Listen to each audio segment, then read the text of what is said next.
Hello everyone. आज हम international relations के कुछ प्रीवियस ईयर क्वेश्चंस और कुछ मोस्ट इम्पॉर्टेंट क्वेश्चन देखेंगे। ऐसे क्वेश्चंस जो आने वाले समय में एनटीए पेपर 2 पॉलिटिकल साइंस में पूछ सकता है। ये क्वेश्चंस दोनों ही मीडियम में है, हिंदी और इंग्लिश दोनों में। अगर आपने अभी चैनल को सब्सक्राइब नहीं किया है तो चैनल को सब्सक्राइब कर लीजिए for all the daily political science video updates. अगर आपको चैनल के टेलीग्राम ग्रुप से जुड़ना है तो लिंक डिस्क्रिप्शन में दी हुई है, वहां जाकर आप चैनल से जुड़ सकते हैं। सारे क्वेश्चंस आप अटेंड करिएगा और आप जो भी स्कोर गेट करते हैं कमेंट में ज़रूर मेंशन करिएगा। ये मेरे बारे में कुछ इन्फॉर्मेशन है। हम चलते हैं क्वेश्चंस की तरफ। फर्स्ट क्वेश्चन है, The parley between the President Zulfikar Ali Bhutto and Indira Gandhi, so much referred to in world politics, were held at। राष्ट्रपति जुल्फिकार अली भुट्टो और इंदिरा गांधी के बीच की परेड विश्व राजनीति में बहुत मायने रखती है, जहां पर आयोजित की गई है। आपको बताना है कि प्रेसिडेंट जुल्फिकार अली भुट्टो और इंदिरा गांधी जी की जो मीटिंग हुई थी वो कहाँ पर हुई थी, जिसका विश्व राजनीति में बहुत ज़्यादा मायने वो रखती है, इम्पॉर्टेंस है उसकी।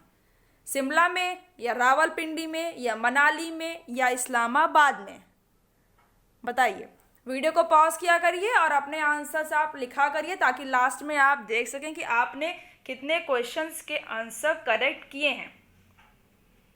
ABCD में से आप बताइए कि किस प्लेस पर जुल्फिकार अली भुट्टो और इंदिरा गांधी जी की मीटिंग हुई थी।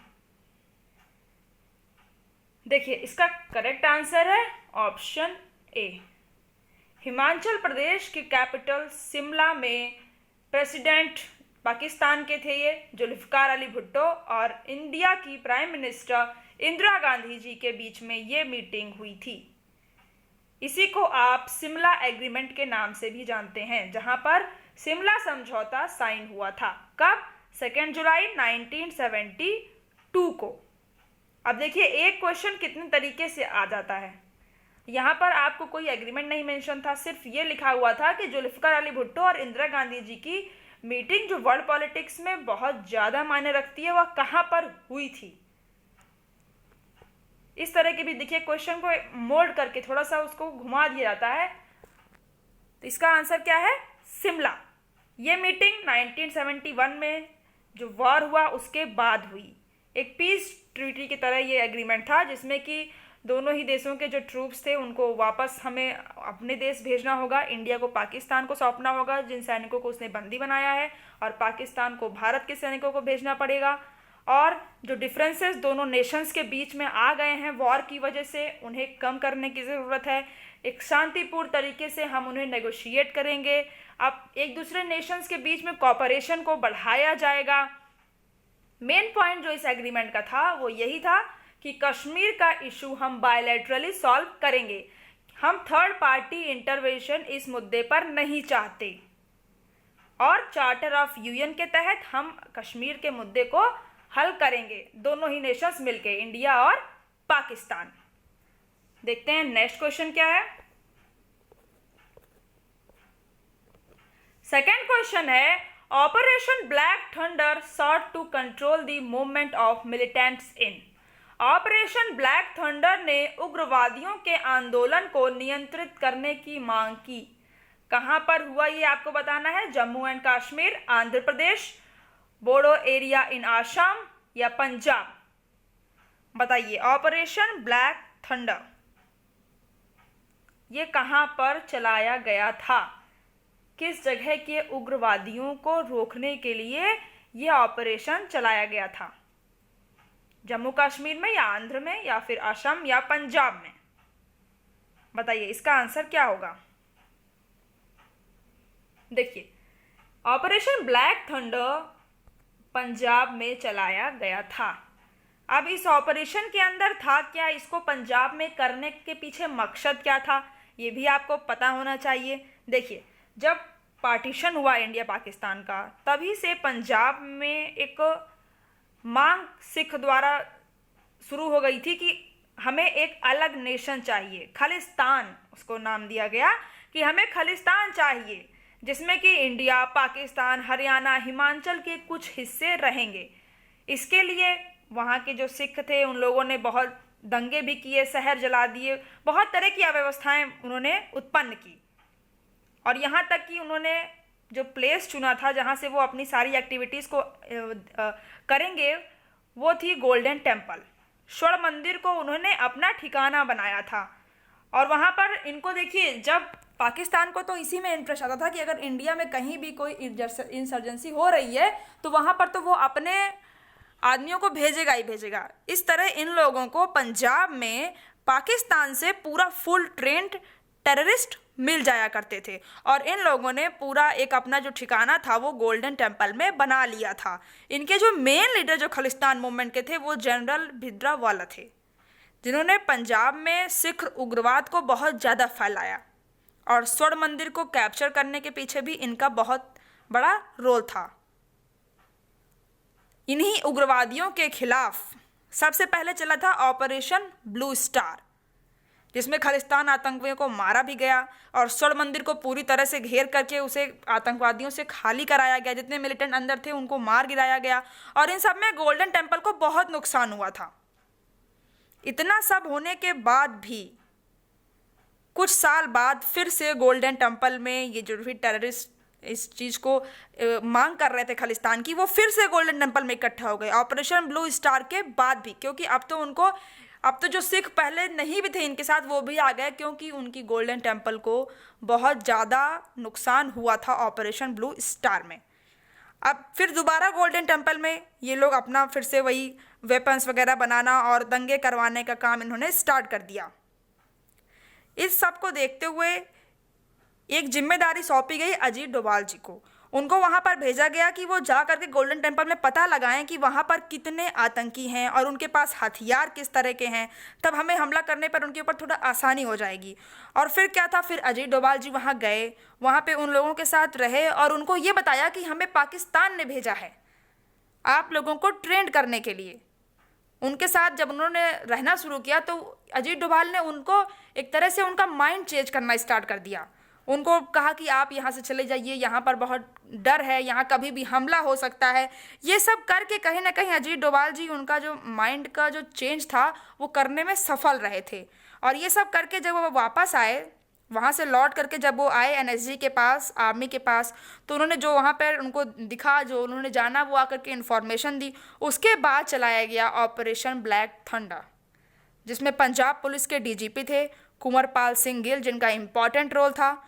और वो और अजीत डोभाल दोनों के ही सहयोग से ये operation black thunder golden temple को घेर करके चलाया गया, जिसमें कि जितने टेररिस्ट थे उन पर गोलीबारी की गई। और जिनका माइंड चेंज करने में अजीत डोभाल सफल रहे थे, उन लीडर्स ने तो अपने आप को सरेंडर भी कर दिया और ये ऑपरेशन सक्सेसफुल रहा। और इस ऑपरेशन में ये था कि ये बहुत ज़्यादा इसमें गोल्डन टेम्पल को नुकसान नहीं हुआ था, ये बहुत पीसफुली ऑपरेट किया गया था। और इसमें एक बात और थी, ऑपरेशन ब्लू स्टार में मीडिया को अलाउ नहीं किया गया था ऑपरेशन कवर करने के लिए, पर ऑपरेशन ब्लैक थंडर में मीडिया को अलाउ किया गया था कि वो ऑपरेशन को कवर कर सकती है। आपको इसका आंसर मिल गया। देखते हैं नेक्स्ट क्वेश्चन क्या है। थर्ड क्वेश्चन है, Farakka agreement between India and Bangladesh was about. Bangladesh और भारत के बीच फरक्का समझौता था, क्या था आपको बताना है। ए है सेटलमेंट ऑन बॉर्डर, सीमा पर समझौता। B exchange of goods, goods का आदान प्रदान। C sharing the Ganga border, Ganga सीमा को साझा करना। डी म्यूचुअल ट्रेड, आपसी व्यापार। बताइए कि फरक्का समझौता क्या था। फर्स्ट, सेकेंड, थर्ड, फोर्थ में से करेक्ट आंसर क्या हो जाएगा। क्या यह कोई सीमा पर समझौता हुआ था भारत और बांग्लादेश के बीच में, या गुड्स के आदान प्रदान से रिलेटेड है, या फिर गंगा सीमा को साझा करने को लेकर के है, या फिर आपसी व्यापार को लेकर के है। बताइए इसका आंसर क्या होगा। देखिए इसका करेक्ट आंसर है option C, sharing the Ganga border. ये गंगा के पानी को शेयर करने के लिए ये एग्रीमेंट किया गया था। ये कब हुआ था? 12 दिसंबर 1996 में। किसके बीच में? इंडिया के पीएम एच.डी. देवगौड़ा के बीच में और बांग्लादेश की पीएम शेख हसीना के बीच में न्यू दिल्ली में ये साइन किया गया था, जिसमें कि इस ट्रीटी में प्रोविजंस थे वाटर शेयरिंग को लेकर के कि 50% इंडिया इसका पानी लेगा और 50% बांग्लादेश लेगा। एक बैरेज बनेगा, इस पे इरिगेशन प्रोजेक्ट बनेगा 2 रिवर पे, एक कुष्टिया और एक गोरिया मधुमती, ये 2 रिवर थी बांग्लादेश पर, उन पर बैराज बनेगा। इस समझौते में ये मेन पॉइंट्स थे। कब हुआ था? 1996 में। आपको इसका आंसर मिल गया। देखते हैं नेक्स्ट क्वेश्चन क्या है। 4th क्वेश्चन है, Dunkel proposal deals with. Dunkel प्रस्ताव के साथ सौदा है। आपको बताना है कि डंकल प्रस्ताव किस चीज को रिलेट करता है।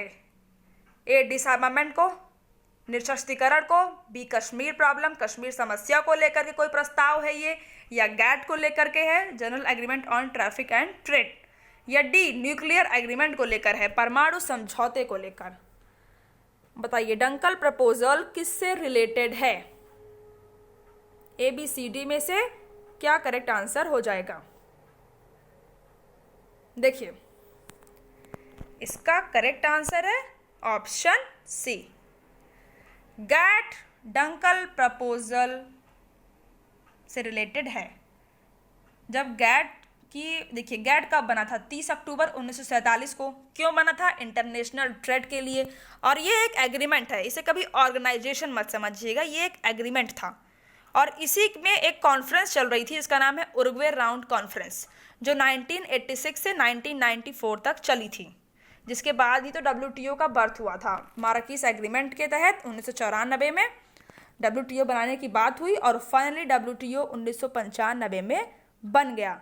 अब इसमें आर्थर डांकल का क्या रोल था? देखिए आर्थर डांकल ने उरुग्वे राउंड में बहुत एक्टिव पार्ट लिया था और इन्होंने एक डांकल ड्राफ्ट तैयार किया था 1991 में, जिसमें कि मार्केट, एग्रीकल्चर, व्यापार को लेकर बहुत इम्पॉर्टेंट रिफॉर्म्स थे, सुधार थे। जैसे कि देखिए एक था कि हर कंट्री को मिनिमम 3% इम्पोर्ट करना पड़ेगा डोमेस्टिक कंजप्शन को, और इसमें था कि एग्रीकल्चर प्रोडक्ट्स पर सब्सिडीज़ को कम किया जाए।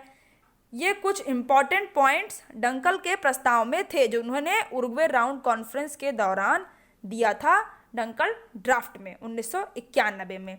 और उसके बाद जब ये कॉन्फ्रेंस चली और फाइनली इस कॉन्फ्रेंस से ही WTO निकला माराकीस एग्रीमेंट के तहत।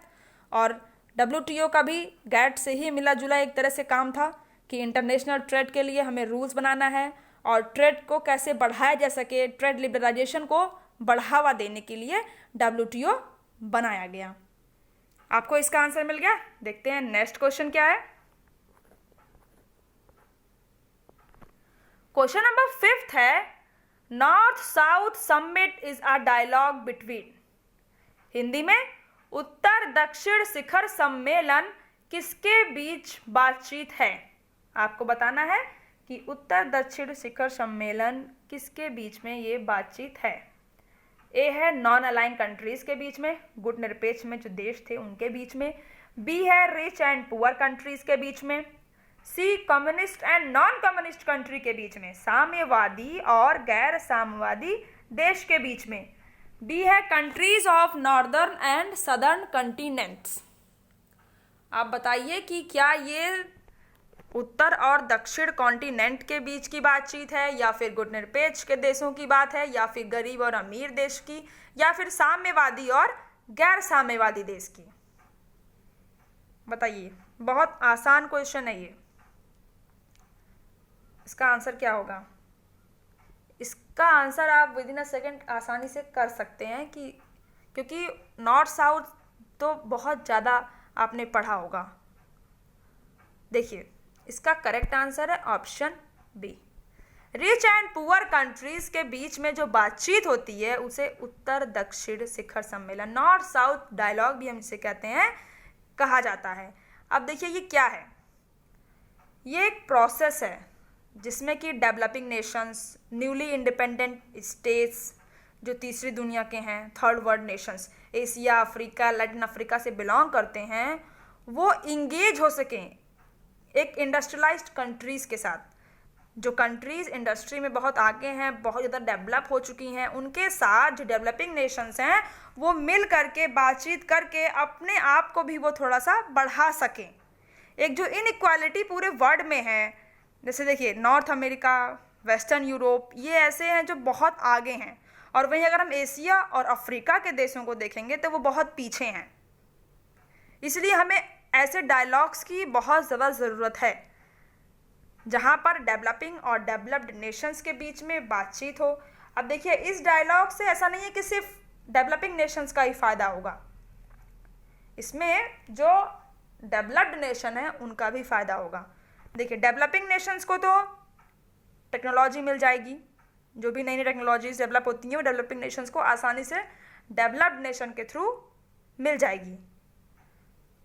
लेकिन डेवलप्ड नेशन को भी डेवलपिंग नेशन से रॉ मटेरियल्स आसानी से मिल जाएंगे।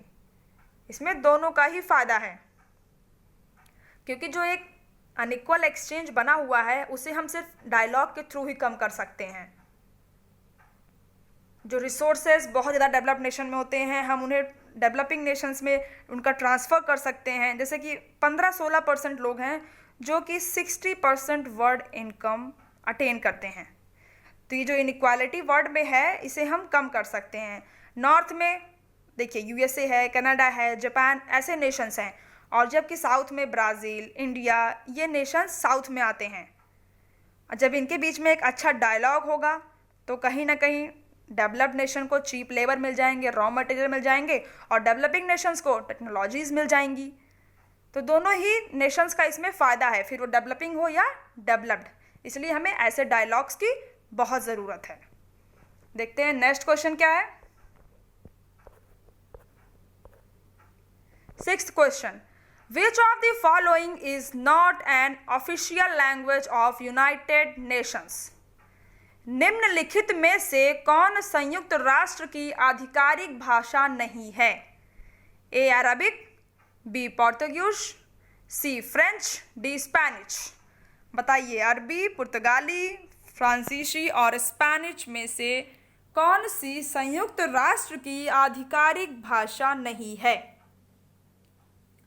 ये बहुत ज़्यादा इजी क्वेश्चन है। बताइए क्या होगा?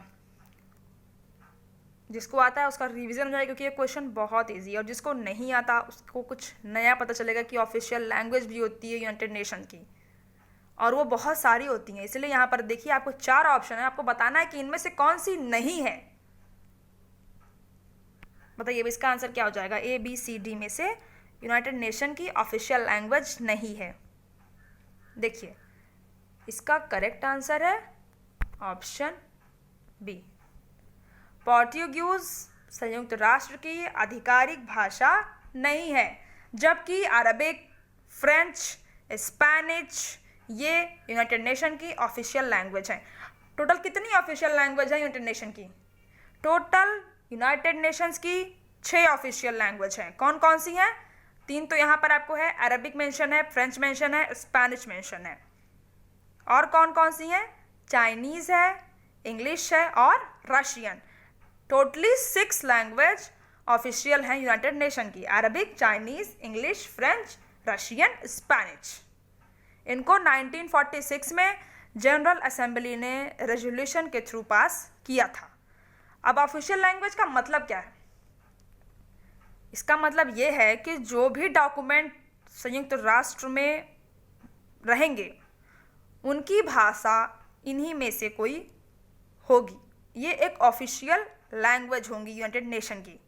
अब वहाँ पर वर्किंग लैंग्वेज क्या है? जो वहाँ पर स्टाफ काम करता है उसके लिए कौन सी लैंग्वेज? उसके लिए लैंग्वेज है इंग्लिश और फ्रेंच। ये वहाँ की सेक्रेटेरिएट में जो लोग हैं उनकी भाषा हो सकती है, लेकिन ऑफिशियल लैंग्वेज 6 है। देखते हैं नेक्स्ट क्वेश्चन क्या है। 7th क्वेश्चन है, the UN human development index included which of the following aspects? संयुक्त राष्ट्र मानव विकास रिपोर्ट में निम्नलिखित में से कौन सा पहलू शामिल है? ए है a long and healthy life, एक लंबा और स्वस्थ जीवन। बी एजुकेशन इंडेक्स, शिक्षा सूचकांक। C a decent standard of living, जीवन जीने का एक सभ्य मानक। D all of the above. बताइए अब इसका आंसर क्या होगा? यूएन की जो मानव विकास रिपोर्ट आती है उसमें कौन कौन से एस्पेक्ट्स इंक्लूडेड हैं? ABCD। देखिए इसका करेक्ट आंसर है option D, all of the above, यानी ये तीनों ही यूएन की ह्यूमन डेवलपमेंट में इंडेक्स इनका है, इनका रोल है, ये लिए जाते हैं उसमें, ये तीन चीज़ें ली जाती हैं। लॉन्ग एंड हेल्थी लाइफ, जिसमें कि लाइफ एक्सपेक्टेंसी एट बर्थ लिया जाता है। एजुकेशन इंडेक्स में मीन ईयर लिया जाता है स्कूलिंग का और एक्सपेक्टेड ईयर्स ऑफ स्कूलिंग, और डेसेंट स्टैंडर्ड ऑफ लिविंग। अब HDI जो इंडेक्स है ये पब्लिश कौन करता है? ये पब्लिश करता है UNDP, United Nation development programme. क्यों? इससे ये मेज़र करता है कि कंट्री की ओवरऑल अचीवमेंट सामाजिक और आर्थिक रूप से कैसी है। ये पहली बार कब ये इंडेक्स बना था?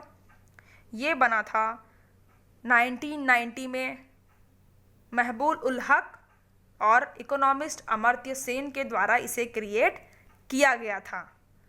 जनरली मानव विकास के 6 पिलर हैं, वो भी आप जान लीजिए। इक्विटी है, सस्टेनेबिलिटी है, productivity, empowerment, cooperation and security. समानता, सुरक्षा, सहयोग, एम्पावरमेंट है, उत्पादकता है और धारणता। ये 6 पिलर हैं ह्यूमन डेवलपमेंट के। देखते हैं नेक्स्ट क्वेश्चन क्या है। 8th क्वेश्चन है, the Tashkent agreement was signed on. Tashkent समझौते पर हस्ताक्षर किए गए थे, कब किया गया था ये आपको बताना है। 10 जनवरी 1966 को, 20 जुलाई 1969 या 15 सितंबर 1985 या 31 दिसंबर 1971। बताइए ताशकंद समझौते पर कब हस्ताक्षर किए गए थे? ताशकंद समझौता किसके बीच हुआ था, किन नेशंस के बीच हुआ था, ये आपको पता होगा। किस समय हुआ था, तब भी आप एक आइडिया ईयर से भी लगा सकते हैं। अगर आपको एग्जैक्ट डेट नहीं पता, ईयर पता है, तब भी आप इसका आंसर करेक्ट कर सकते हैं। बताइए कब ताशकंद समझौता साइन किया गया था? इसका करेक्ट आंसर है ऑप्शन ए, 10 जनवरी 1966 में ताशकंद समझौते पर हस्ताक्षर हुए थे। किनके बीच में हुए थे? ये हुआ था लाल बहादुर शास्त्री और मोहम्मद अयूब खान के बीच में। प्रेसिडेंट थे वो पाकिस्तान के, और इंडियन PM लाल बहादुर शास्त्री के बीच में ये एग्रीमेंट हुआ था। 1966 में क्यों हुआ था? क्योंकि 1965 में जो युद्ध हुआ था उसके बाद ही ये एग्रीमेंट साइन किया गया था, जिसमें क्या था कि दोनों ही नेशंस अपनी आर्म फोर्सेस को विड्रॉ कर लेंगी और डिप्लोमेटिक रिलेशन हम फिर से स्टार्ट करेंगे, रिस्टोर करेंगे। एक नॉर्मल पीसफुल रिलेशन होगा, एक फ्रेंडली रिलेशन होगा, और हम नॉन इंटरफेरेंस को अपनाएंगे कि हम एक दूसरे अब नेशन के ऊपर इंटरफेयर नहीं करेंगे उसके पर्सनल मैटर में, इंटरनल मैटर्स में। पर इसे देखिए, इस समझौते को बहुत ज़्यादा क्रिटिसाइज भी किया गया था, क्योंकि इसमें ऐसी कोई बात नहीं कही गई थी कि पाकिस्तान अब भारत से जो गुरिल्ला वॉर लड़ रहा है कश्मीर के लिए वह ख़त्म कर देगा। ये जो मेन पॉइंट होना चाहिए था ये इस एग्रीमेंट में नहीं था। अब इस एग्रीमेंट को विटनेस करने के लिए USSR के काउंसिल ऑफ मिनिस्टर्स के चेयरमैन आए थे। तब ये समझौता भारतीय PM लाल बहादुर शास्त्री और पाकिस्तान के राष्ट्रपति मोहम्मद अयूब खान के बीच साइन हुआ था। कब? 10 जनवरी 1966 में। 10 जनवरी 1966 में ताशकंद एग्रीमेंट पर साइन हुआ था। देखते हैं नेक्स्ट क्वेश्चन क्या है। 9th क्वेश्चन है, दी ILO इंटरनेशनल लेबर ऑर्गेनाइजेशन के बारे में ये पूछ रहा है सवाल कि ये क्या है। अ ट्रिपार्टाइट डिसीजन मेकिंग बॉडी, एक त्रिपक्षीय निर्णय लेने वाला निकाय है, एक NGO है, या a security council resolution pertaining to international trade, अंतर्राष्ट्रीय व्यापार से संबंधित सुरक्षा परिषद का प्रस्ताव, या नन ऑफ द अबव, इनमें से कोई नहीं। बताइए कि इंटरनेशनल लेबर ऑर्गेनाइजेशन क्या है? अंतर्राष्ट्रीय मजदूर संगठन क्या है, आपको ये बताना है ABCD में से। ये थोड़ा सा टफ होगा आपके लिए, पर अगर आप ऑप्शन में एक एलिमिनेशन मेथड का यूज़ करेंगे तब आप सही आंसर कर सकते हैं। थोड़ा सा भी अगर आप लगाएंगे सेंस तब। ऑप्शन वाइज देखा करिए ABCD। अब बताइए कि क्या है ILO। देखिए इसका करेक्ट आंसर है ऑप्शन A। ILO एक त्रिपक्षीय निर्णय लेने वाला निकाय है। ये UN की एजेंसी है, स्पेशलाइज्ड एजेंसी UN की। ये 1946 में बनी थी और ये फाउंड कब हुआ था ILO? 1919 में। अब ये त्रिपक्षीय निर्णय लेने वाला निकाय में 3 पक्ष कौन से हैं? देखिए उसमें गवर्नमेंट है और जो एम्प्लॉय हैं और वर्कर हैं, यानी सरकार और जो एम्प्लॉय और जो मजदूर, इन तीनों के ही रिप्रेजेंटेटिव्स इसमें मिलते हैं और एक ओपन डिबेट होती है और उनके लिए क्या पॉलिसीज सही होनी चाहिए उनका निर्माण किया जाता है। इसमें देखिए सबसे पहले है इंटरनेशनल लेबर ऑफिस, जो कि परमानेंट सेक्रेटेरिएट है ILO का। उसके बाद है ILO डायरेक्टर जनरल, जो गवर्निंग बॉडी है। और थर्ड है ILO एडमिनिस्ट्रेशन ट्रिब्यूनल, ये एम्प्लॉयमेंट से रिलेटेड कंप्लेंट को देखता है। तो तीन कौन कौन से ट्रिपार्टाइट हैं बताइए इसमें? इसमें गवर्नमेंट है, एम्प्लॉयर है और वर्कर है। गवर्नमेंट को आप स्टेट भी कह सकते हैं, स्टेट, वर्कर्स और एम्प्लॉय। ये तीनों को ही एक इक्वल वॉइस प्रदान करता है कि ये अपनी बात यहाँ पर रख सकते हैं।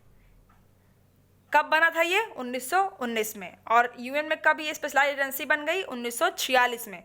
और इसको नोबेल पीस प्राइज भी दिया गया है। कब? 1969 में। ये देखता है समस्या जुड़ी हुई, जो बेरोजगारी से जुड़ी हुई समस्याएं हैं, जो लेबर से जुड़ी हुई समस्याएं हैं और जो लेबर और इंडस्ट्रियल से रिलेशन से जुड़ी समस्याएं हैं उनको देखता है और उनके राइट्स को प्रोटेक्ट करता है, जो कि इंटरनेशनल माइग्रेंट्स हैं और लेबर हैं। ये सारे काम ILO के हैं। देखते हैं नेक्स्ट क्वेश्चन क्या है। 10th क्वेश्चन है, what is hybrid international organisation? एक हाइब्रिड अंतरराष्ट्रीय संगठन क्या है? A terrorist cell, B any structure of civil society organizations that exchange information, share experiences or discuss political goals or tactics। नागरिक समाज संगठनों की कोई संरचना जो सूचनाओं का आदान प्रदान करती है, अनुभवों को साझा करती है या राजनीतिक लक्ष्यों या रणनीति पर चर्चा करती है। C a group of transnational का एक समूह, या D an international organizations comprised of both state and non state actors, एक अंतर्राष्ट्रीय संगठनों में राज्य और गैर राज्य दोनों कलाकार इसमें शामिल थे। ये एक्टर्स के रूप में स्टेट और नॉन स्टेट का कोई ग्रुप है, या फिर ये ट्रांसनेशनल का कोई ग्रुप है, या ये कोई टेररिस्ट सेल है। हाइब्रिड अंतर्राष्ट्रीय संगठन क्या है? देखिए इसका करेक्ट आंसर है ऑप्शन D। ये स्टेट और नॉन स्टेट एक्टर्स का इंटरनेशनल ऑर्गेनाइजेशन है, जिसमें कि सदस्य स्टेट से भी होते हैं और सिविल सोसाइटी से भी होते हैं, राज्य से भी और नागरिक समाज से भी। स्टेट को गवर्नमेंट डिपार्टमेंट रिप्रेजेंट करती हैं और सिविल सोसाइटी से कोई नागरिक। अब एक हाइब्रिड इंटरनेशनल ऑर्गेनाइजेशंस में एग्जाम्पल क्या होगा? इसका सबसे क्लियर एग्जाम्पल है IUCN, international union for conservation of nature, जो कि एनवायरनमेंट के प्रिजर्वेशन से डील करता है। और उसमें जो मेंबर्स आते हैं वो गवर्नमेंट एजेंसीज के भी होते हैं और नॉन गवर्नमेंटल ऑर्गेनाइजेशन के भी, ऑल ओवर द ग्लोब से भी मेंबर उसमें शामिल होते हैं। इसका मतलब एक हाइब्रिड इंटरनेशनल ऑर्गेनाइजेशन क्या हो गया? जिसमें दोनों के ही मेंबर्स हों, स्टेट के भी हों और नॉन स्टेट के भी। देखते हैं नेक्स्ट क्वेश्चन क्या है। 11th क्वेश्चन है मुहाजिर्स ऑफ पाकिस्तान आर। पाकिस्तान के मुहाजिर हैं, आपको बताना है कि क्या है। A Muslim migrants of India, Bharat के मुस्लिम प्रवासी। B the same as the Ahmadiyas, Ahmadi जैसा ही, ये कोई ग्रुप है। या C numerically dominant in Sindh, Sindh में संख्यात्मक रूप से प्रमुख। D frontier tribesman from NWFP, NWFP के फ्रंटियर आदिवासी, नॉर्थ वेस्ट फ्रंटियर प्रोविंसेस के ये आदिवासी हैं। क्या है पाकिस्तान के मुहाजिर, ये पूछ रहा है सवाल आपसे। ABCD में से करेक्ट क्या होगा, बताइए। देखिए इसका करेक्ट आंसर है option A, Muslim migrants of India, Bharat के मुस्लिम प्रवासी को मुहाजिर कहते हैं। ये वो लोग हैं जो पार्टीशन के बाद पाकिस्तान में चले गए। जब पार्टीशन हुआ तो दो स्टेट, एक इंडिया और पाकिस्तान हो गया, और ये इंडिया से पाकिस्तान चले गए। प्राइमरीली अगर आप देखेंगे तो इनका जो पूरा ग्रुप है ये लगभग 8 मिलियन के करीब थे, और इनका जो ग्रुप है वो उर्दू, बहुत ज़्यादा उसमें उर्दू स्पीकिंग लोग होते हैं।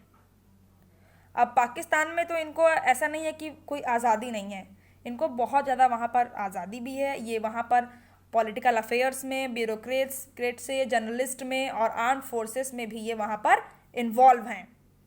और यहाँ तक कि जो मुहाजिर कौमी मूवमेंट है वो इन्हीं लोगों ने बनाया है पाकिस्तान में। यानी मुहाजिर क्या है, ये भारत के मुस्लिम प्रवासी हैं। देखते हैं नेक्स्ट क्वेश्चन क्या है। 12th क्वेश्चन है which of the following body is not related to the WTO। निम्नलिखित में से कौन सा निकाय विश्व व्यापार संगठन से संबंधित नहीं है। ए डिस्प्यूट सेटलमेंट बॉडी, विवाद निपटान निकाय। B trade policy review body, व्यापार नीति समीक्षा निकाय। C council of trade in goods, माल में व्यापार परिषद। D exchange rate management body, विनिमय दर प्रबंधन निकाय। अब अगर आप विश्व व्यापार संगठन पढ़ रहे हैं तो सिर्फ ऊपर ऊपर से तो आपको पढ़ के निकल नहीं जाना। अगर सिलेबस में कुछ इंटरनेशनल ऑर्गेनाइजेशंस दिए हुए हैं तो आप उनको पूरा पढ़िए। उनकी जो भी उनकी इम्पोर्टेंट बॉडीज़ हैं, जो वहाँ पे मिनिस्ट्रियल उनकी कॉन्फ्रेंसेस चलती हों, और जो भी उनकी सेक्रेटेरिएट का पार्ट्स हों, ये सब कुछ आपके लिए पढ़ना ज़रूरी है। सिर्फ एस्टेब्लिशमेंट पढ़ने से और ऊपर ऊपर डिटेल से काम नहीं चलेगा, क्वेश्चन कहीं से भी आ सकता है। अगर एक ऑर्गेनाइजेशन दिया है तो उसके बारे में आपको कोई भी चीज़ नहीं छोड़नी है।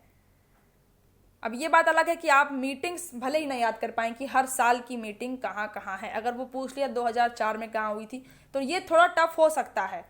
पर अब इस क्वेश्चन में जो ये पूछ रहा है कि कौन सी बॉडी WTO से रिलेटेड नहीं है, तो ये तो बहुत ऊपर की चीज़ है और ये आपको आनी चाहिए। बताइए अब इसका आंसर क्या होगा। देखिए जिसको नहीं आता वो भी सारे क्वेश्चंस लगाया करे। जब आप क्वेश्चन लगाएंगे तभी आप कुछ नए क्वेश्चंस देखेंगे, तब आप जान पाएंगे कि मुझे क्या नहीं आता। इसलिए आप क्वेश्चंस लगाया करिए। ABCD में से बताइए कि WTO की बॉडी कौन सी नहीं है। देखिए इसका करेक्ट आंसर है option D, exchange rate management body, विनिमय दर प्रबंधन निकाय WTO से रिलेटेड नहीं है, जबकि विवाद निपटान निकाय, व्यापार नीति समीक्षा निकाय, माल में व्यापार परिषद, ये विश्व व्यापार संगठन से रिलेटेड हैं। WTO आपको पता ही है कि एक अकेला इंटरनेशनल ऑर्गेनाइजेशन है जो कि ग्लोबल रूल्स नियम बनाता है व्यापार से संबंधित। WTO में स्टाफ कितने हैं ये भी आपके एग्ज़ाम में आ सकता है और आया था। 630 स्टाफ हैं WTO में। इसका सेक्रेटेरिएट जिनेवा में है। इसकी जो top level decision making body है वो है मिनिस्ट्रियल कॉन्फ्रेंस, जो कि 2 साल में होती है हर बार। लेकिन उसके बाद जो WTO का डे टू डे वर्क देखती है वो 3 बॉडीज़ हैं। वो है ट्रेड पॉलिसी रिव्यू बॉडी, व्यापार नीति समीक्षा निकाय, डिस्प्यूट सेटलमेंट बॉडी, विवाद निपटान निकाय, और जनरल काउंसिल, सामान्य परिषद। ये 3 जो बॉडीज़ हैं ये WTO का डे टू डे काम देखती हैं। नेक्स्ट लेवल में आता है आपके council of trade in goods, ये भी WTO की बॉडी है, माल में व्यापार परिषद। एक है जो कि सर्विसेज से रिलेटेड है और एक है जो IPR से, इंटेलेक्चुअल प्रॉपर्टी राइट से रिलेटेड है। यानी इसका करेक्ट आंसर था ऑप्शन डी, ये WTO से रिलेटेड नहीं है, बाकी ये तीनों ही बॉडीज WTO से रिलेटेड हैं। देखते हैं नेक्स्ट क्वेश्चन क्या है।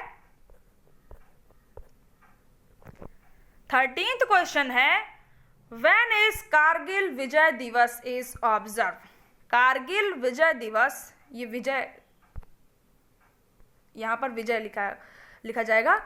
कारगिल विजय दिवस कब मनाया जाता है? A 26 July, B 28 July, C 24 July, D 27 जुलाई।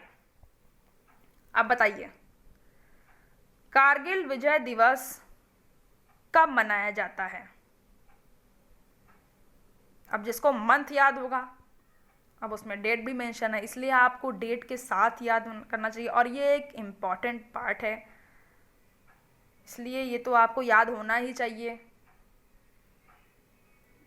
बताइए ये कब मनाया जाता है? कारगिल विजय हर साल मनाया जाता है, इसलिए आप लगातार अगर न्यूज़पेपर्स पढ़ते होंगे तब आप इसका आंसर कर सकते हैं कि कब मनाया जाता है कारगिल विजय दिवस।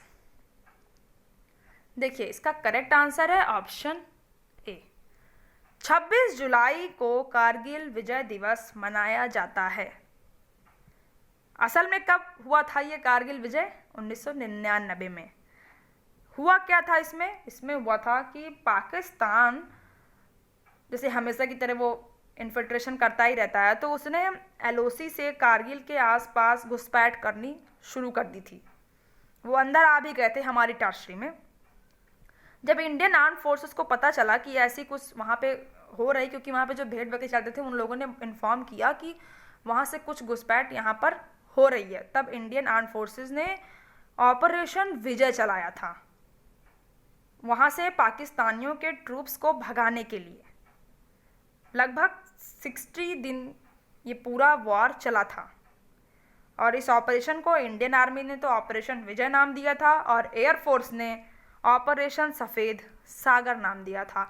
ये पूरी लड़ाई -10 डिग्री टेम्परेचर में लड़ी गई थी और लास्ट में पाकिस्तान को पीछे हटना पड़ा था। उसके ऊपर अंतर्राष्ट्रीय दबाव भी बहुत ज़्यादा हो गए थे क्योंकि LOC जो बाउंड्री बनाई गई थी उसको पाकिस्तान ने ही तोड़ा था। और फाइनली हमने कब जीता पाकिस्तान के ऊपर? 26 जुलाई 1999 को हम सफल रहे और पाकिस्तान को टेरिटरी हमारी छोड़कर जाना पड़ा। देखते हैं नेक्स्ट क्वेश्चन क्या है। 14th क्वेश्चन है, the operation Bajrang was organised by the Indian army against. भारतीय सेना द्वारा ऑपरेशन बजरंग का आयोजन किया गया था। A JKLF के खिलाफ, B लट्टे के खिलाफ, C उल्फा, D आंसू के खिलाफ। बताइए ऑपरेशन बजरंग किसके खिलाफ चलाया गया था भारतीय सेना द्वारा? A B C D में से करेक्ट आंसर क्या हो जाएगा? देखिए इसका करेक्ट आंसर है ऑप्शन सी, उल्फा के खिलाफ। उल्फा यानी United liberation front of Assam. एक तरह से असम में इनको सेपरिस्ट कहते हैं। इनका ये एक रेवोल्यूशनरी रेबल ऑर्गेनाइजेशन था जो असम में वर्क कर रहा था। इसका काम क्या था? ये चाहता क्या था?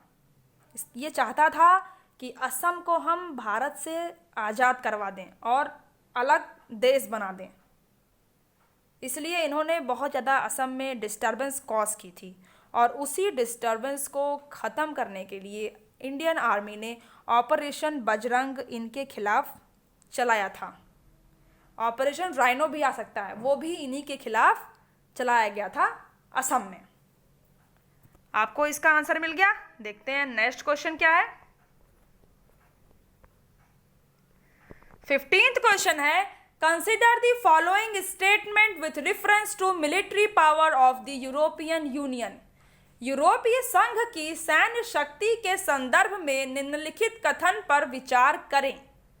दो स्टेटमेंट दिए गए हैं, आपको बताना है कि यूरोपियन यूनियन, यूरोपियन संघ के बारे में कौन सा कथन सही है। फर्स्ट है, the European Union's combined armed forces are the second largest in the world. यूरोपीय संघ की संयुक्त सशस्त्र सेना दुनिया में दूसरी सबसे बड़ी सेना है। Second, it is total spending on defence is second after the US. रक्षा पर कुल खर्च अमेरिका के बाद दूसरा है यूरोपीय संघ का।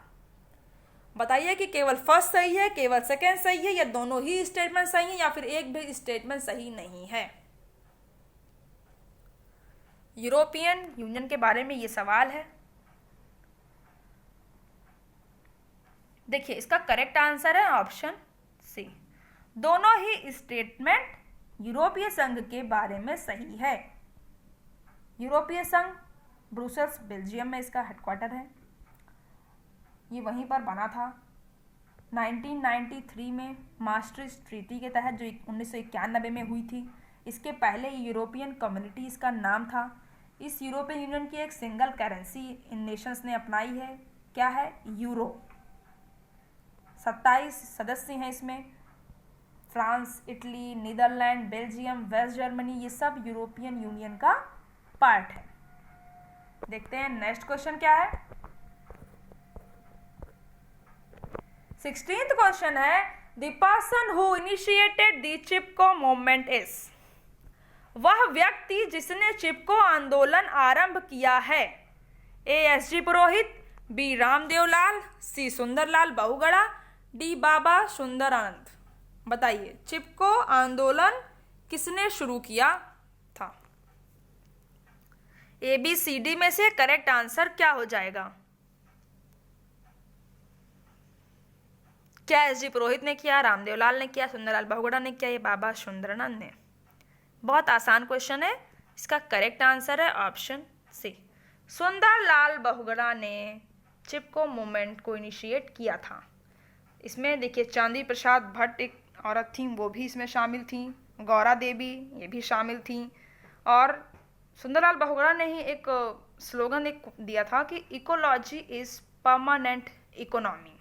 ये इनका एक इम्पॉर्टेंट स्टेटमेंट है।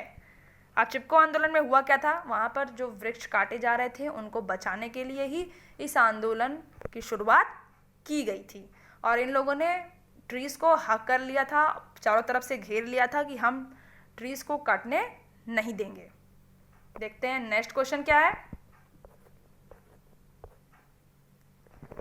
17th क्वेश्चन है, how are policies term that seeks to destroy groups because of their political beliefs rather than their religion or identity।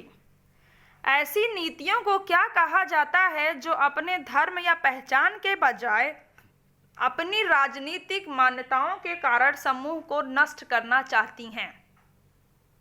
A genocide, नरसंहार, बी वॉर, सी पॉलिटिसाइड, डी एथनिक क्लीनाइजिंग, नैतिक सफाई।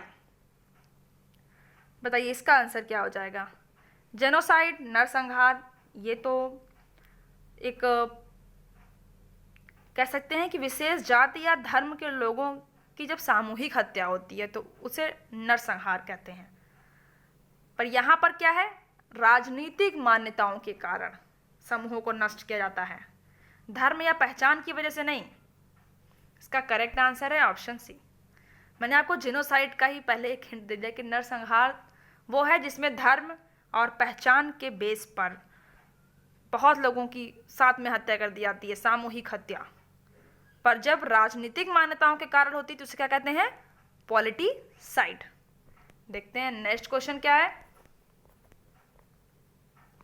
18th क्वेश्चन है, who of the following leader represented India at the SCO summit 2019 held in Bishkek, Kyrgyzstan. Bishkek, Kyrgyzstan में आयोजित SCO शिखर सम्मेलन 2019 में निम्नलिखित में से किस नेता ने भारत का प्रतिनिधित्व किया? A S Jaishankar, B Narendra Modi, C Sushma Swaraj ji, D none of this. बताइए इसका आंसर क्या होगा? भारत की तरफ से एससीओ समिट 19 में जो हुई थी उसमें किसने भाग लिया था? भारत का प्रतिनिधि बनकर उस समिट में कौन गया था? ए, बी, सी, डी में से करेक्ट आंसर क्या होगा? देखिए एससीओ के बारे में एक बात जानिए कि इंडिया और पाकिस्तान इसके फाउंडिंग मेंबर नहीं थे। संघाई कोऑपरेशन ऑर्गेनाइजेशन इसका फुल फॉर्म है, संघाई सहयोग संगठन। इसके इंडिया और पाकिस्तान फाउंडिंग मेंबर नहीं थे। इन्होंने ऑफिशियली एससीओ ज्वाइन किया 2017 में। फाउंडिंग मेंबर एससीओ के कौन कौन से थे? चाइना था उसमें, रशिया था, कजाकिस्तान था, किर्गिस्तान था, तजाकिस्तान। ये एससीओ के फाउंडिंग मेंबर्स थे। अब आप यहाँ पर बताइए कि भारत की तरफ से 19 में जो सम्मेलन, शिखर सम्मेलन हुआ एससीओ का, उसमें भारत का प्रतिनिधित्व किसने किया था? देखिए इसका करेक्ट आंसर है ऑप्शन बी, नरेंद्र मोदी, हमारे पीएम। इन्होंने एससीओ शिखर सम्मेलन 19 में भारत का प्रतिनिधित्व किया था। जब इलेक्शन जीता इन्होंने, तब इन्होंने जो पहली इन्होंने मीटिंग अटेंड की थी, समिट अटेंड की थी, वो एससीओ समिट थी। ये जून में हुई थी, 13 और 14 जून को 2019 में। देखते हैं नेक्स्ट क्वेश्चन क्या है। 19th क्वेश्चन है, for how many years president of China Xi Jinping will remain president of China? चीन के राष्ट्रपति शी जिनपिंग कितने वर्षों तक चीन के राष्ट्रपति बने रहेंगे? ए 10 साल, बी 15 साल, सी 5 साल, D none of the above. इनमें से कोई नहीं। बताइए कि शी जिनपिंग कितने साल तक चाइना के राष्ट्रपति बने रहेंगे? ए, बी, सी, डी में से सही आंसर क्या है? क्या 10 साल रहेंगे वो अभी राष्ट्रपति, या 15 साल रहेंगे, या सिर्फ 5 साल रहेंगे, या फिर इनमें से कोई नहीं? देखिए इसका करेक्ट आंसर है option D, none of the above. Xi Jinping ना 10 साल राष्ट्रपति चाइना के रहेंगे, ना 15 साल, ना 5 साल। फिर कब तक रहेंगे? एक राष्ट्रपति किसी देश का रहना कितने साल तक अलाउड है? देखिए पहले चाइना में नियम था कि कोई प्रेसिडेंट मैक्सिमम 2 टर्म्स अपने कंटिन्यू कर सकता है, लगातार वो 2 बार राष्ट्रपति बना रह सकता है। जब 2013 में शी जिनपिंग राष्ट्रपति बने चाइना के, चाइनीज कम्युनिस्ट पार्टी से, तब उनका कार्यकाल सिर्फ 5 ही साल का था। लेकिन 2018 में चाइनीज लेजिस्लेचर ने शी जिनपिंग को बिना टर्म के रीअपॉइंट कर दिया। कोई फिक्स समय उनको नहीं दिया कि शी जिनपिंग कब तक रहेंगे। तो इससे हम एक आइडिया लगा सकते हैं कि हो सकता है कि ये लाइफ टाइम चाइना के राष्ट्रपति बने रहें शी जिनपिंग जी। आपको इसका आंसर मिल गया? देखिए आज क्वेश्चंस इतने ही थे। अगर आपको क्वेश्चन सीरीज अच्छी लग रही है तो लाइक करिएगा, अपना स्कोर कमेंट करके ज़रूर बताइएगा कि आपने कितना स्कोर किया। और अगर आपको कोई डाउट है तब आप कमेंट में ज़रूर मेंशन करिए, और इस वीडियो को अपने उन सारे फ्रेंड्स से शेयर करिए जो यूजीसी नेट पॉलिटिकल साइंस की तैयारी कर रहे हैं। इसके पहले अगर आपने political theory, public administration, international relations, western political thought, Indian political thought, Indian constitution के प्रीवियस वीडियोस नहीं देखे हैं तो जा करके चैनल की प्लेलिस्ट में सारे वीडियोस देखिए, सारे क्वेश्चंस लगाइए। हर यूनिट से वहाँ पर क्वेश्चन अवेलेबल हैं, इसलिए जितना ज़्यादा आप क्वेश्चन लगाएंगे उतना ज़्यादा आपके एग्ज़ाम के लिए हेल्पफुल रहेगा। आप सारे क्वेश्चन जाके अटेम्प्ट करिए, अपना स्कोर मेंशन करिए। और अगर आप इस चैनल पर नए हैं तो चैनल को सब्सक्राइब कर लीजिए for all the daily political science video updates. बगल में बेल आइकन है, आप उसे प्रेस कर लीजिए ताकि आपको लेटेस्ट वीडियो की नोटिफिकेशन मिल जाया करे। Thank you.